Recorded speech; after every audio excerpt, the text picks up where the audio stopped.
This is my immediate out-of-home theater reaction for Fantastic Four First Steps. I am super excited to make a full review on this movie because it looks, and most importantly, it sounds awesome. But I'm gonna save the best for last. So I saw this movie in the theater in IMAX. I believe I saw this twice. So the first time I saw it in IMAX. And the second time I saw it in 3D, just regular 3D. IMAX is definitely the way to see this movie. I don't think it's in the theaters anymore, but it's out on digital now. So I saw it in the theater, and after watching Superman, as you guys know, I am a massive Superman fan, huge Superman fan. I just wasn't a huge fan of the movie itself. Again, I thought Superman was a good start to the DCU, the new DCU. It's not a horrible movie. It's just, I didn't enjoy it as much as I wanted to, coming from, Man of Steel. So when I saw Fantastic Four, I was very, very happy with it. I thought it was a solid movie, great movie. The first time that we're seeing the Fantastic Four in the MCU, there's been many other iterations. This is by far the best iteration of Fantastic Four. All the actors knocked it out of the park. The story plot was good. Storyline, the plot, however you want to call it. And actually, one of my favorite characters in the movie is Shalla, the Silver Surfer. When they first announced that the Silver Surfer was going to be a female, I was like, oh, here we go again, Marvel. And then I looked it up, and actually there is a female version of Silver Surfer in the comics, Shalla. And I wasn't too excited about it. But when I watched the movie, even though she's not in it a whole lot, the time that she is in the movie, they knocked it out of the park. They make it count. I actually really enjoyed Shalla. Every time I watch it, so this is my third time watching it, 2 times in the theater and now in my own personal home theater, I like her even more. I really like what they did with her story. Again, she's not in the movie a whole lot, but you were able to get a sense of some of the things that she's been through as a Silver Surfer. You get a little bit of her backstory, and you see how that affects her decisions, and then you see her struggle with, being Galactus's herald, and then towards the, as the movie progresses, you see her struggle with wanting to do what's right versus like, I have to serve this dude Galactus. But that was probably the biggest surprise for me, that I didn't think I was going to enjoy female Silver Surfer. Silver Surfer has always been one of my favorite comic book characters. And yeah, I don't think that she's going to be the main Silver Surfer moving forward in the MCU, but it fit for this movie. So I'm excited to see, like, Norrin Radd, the actual Silver Surfer, the legit Silver Surfer, hopefully moving forward. The movie itself, I thought the movie was really, really good.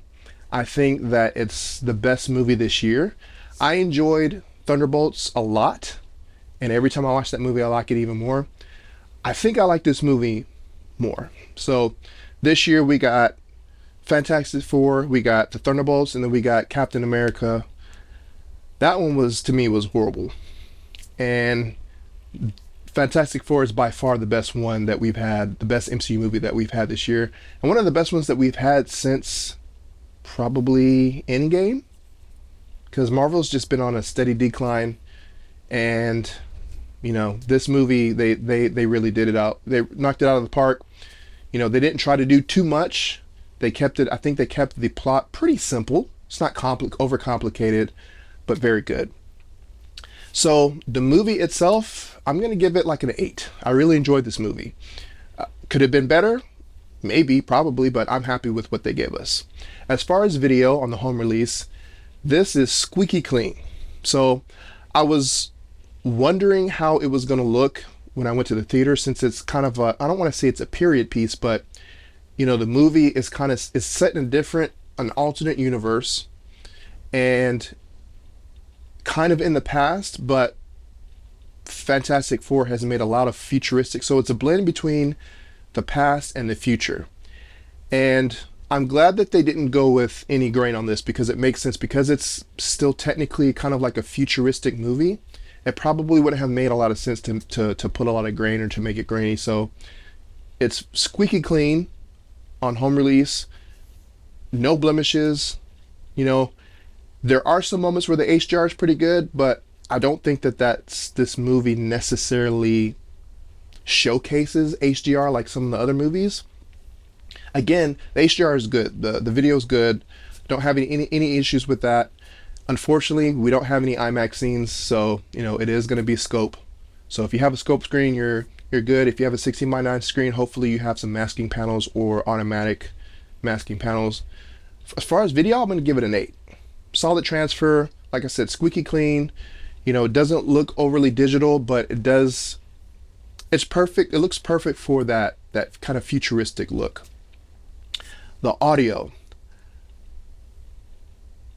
I'm at a loss for words at the audio. So let me just go ahead and say this. This is the best superhero audio movie, Dolby Atmos, that I've heard all year. Not just that, this is the best audio on any movie that I've watched at home in my personal theater for the whole year. So best audio for comic book movies and best audio period. I don't know what got into Disney. Somebody at Disney, I don't know if they've been watching YouTube and content creators, or, you know, seeing all the complaints about how unsatisfied we are with the Disney releases. I don't know. I can't say that for sure, but man, the audio on this is awesome. Everything is awesome. The dialogue is super clear, super crisp, no issues with that. And the Atmos, super active, very prominent. There's tons of activity overhead throughout the entire movie. Atmospheric sounds big, grand. The music sounds really, really big.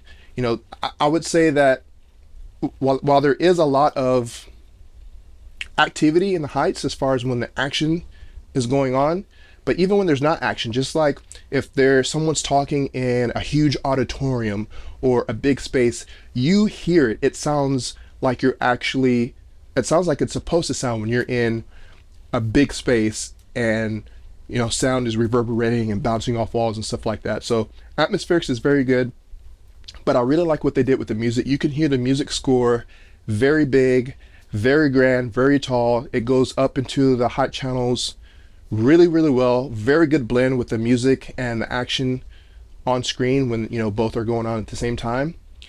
And tons of bass on this. So my gripe with Superman was that there was not enough bass.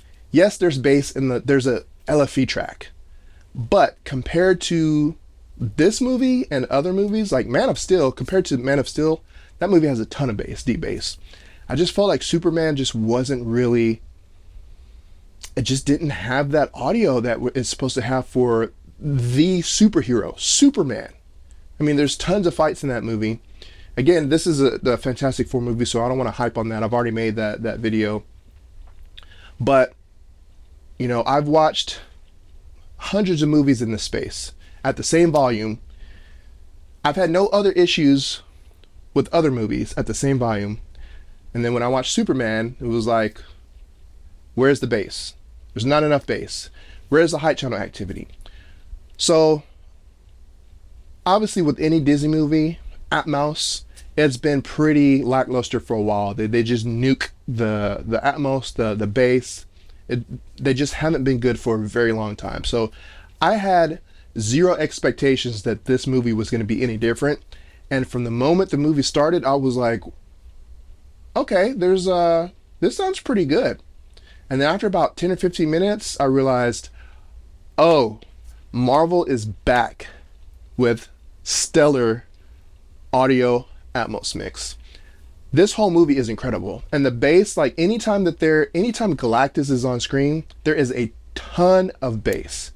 Deep bass, thick, guttural, just amazing. And then his voice too. You know, when he speaks, you feel it. It feels like you're looking at a massive, massive, massive being. I'm literally speechless because I haven't felt this way about a Marvel movie in years, at least 5 years. Because let's see, Endgame was that was I believe before COVID or right after COVID, 2019 I think. So we're talking 5 or 6 years since we had a really good mix. This is it, guys. I can't wait for you guys to watch it. If you bought I don't know what it sounds like on Apple. You know, I bought it on Kaleidescape. You know, streaming. I don't know how that's going to sound if you're streaming it somewhere on a, you know, Amazon Prime or something when it comes to all the other platforms. But as far as, you know, physical, because that's essentially what it is. It's just on the Kaleidescape downloaded. Amazing. I'm not going to give it a 10 out of 10 just because there were some scenes where I was like, they could have done a little bit better. But I'm going to give this one, man, it's hard to, I'm either going to give it an 8.5 or a 9.0. And I think I'm going to go with the 9.0 just because it's been so long since we've had a good mix. I'm going to give it that extra 0.5. So I'm going to give this one a 9 out of 10 on audio. This sounds incredible. I can't wait to watch this again. I'm definitely going to watch this again in the next few days. I'm going to crank it. So normally I watch at, you know, about -16, -14. Once I realized how good this was, I cranked it up to -8. So it's thumping, man. And it sounds incredible. I mean, I was just so impressed with the atmospherics. And there's, I mean, that somebody has to have been listening to, you know, content creators and people online complaining about Marvel, because this is not your typical Marvel movie as far as, you know, Dolby Atmos. I hope that this is the way moving forward. This is the way. I hope that this is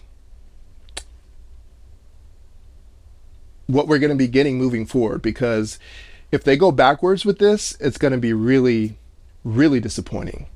So I think the next Marvel movie is going to be Spider-Man followed by the Avengers, Doomsday. I think I have that right. So we'll see next year, man, when that stuff comes to home release. But so far, this is, and you know, I don't watch horror movies or anything like that, so I can't speak to the horror movies that came out this year. I know those usually have really good audio. But of all the movies that I've seen this year and that I've bought on home release, this is by far the best audio that I have heard all year. Now there are some contenders in the next coming months. We've got Tron, Ares, and then we got, so Tron Ares is next month, October, and then in December we get Avatar. So, you know, Avatar's under that Disney umbrella. We'll see what they do with that. The previous Tron was amazing, so we'll see what happens with that. But so far, man, this is going to be the one to beat. So 9 out of 10 for audio, 8 for video, and 8 overall for the movie. I'm super excited about the future of Marvel now, man. I'm definitely going to watch this again in a few days. But if you have it on streaming, let me know what you guys think. If you agree with my rating on the audio. Exciting times, guys. Let me know down in the comments, and I'll see you in the next video.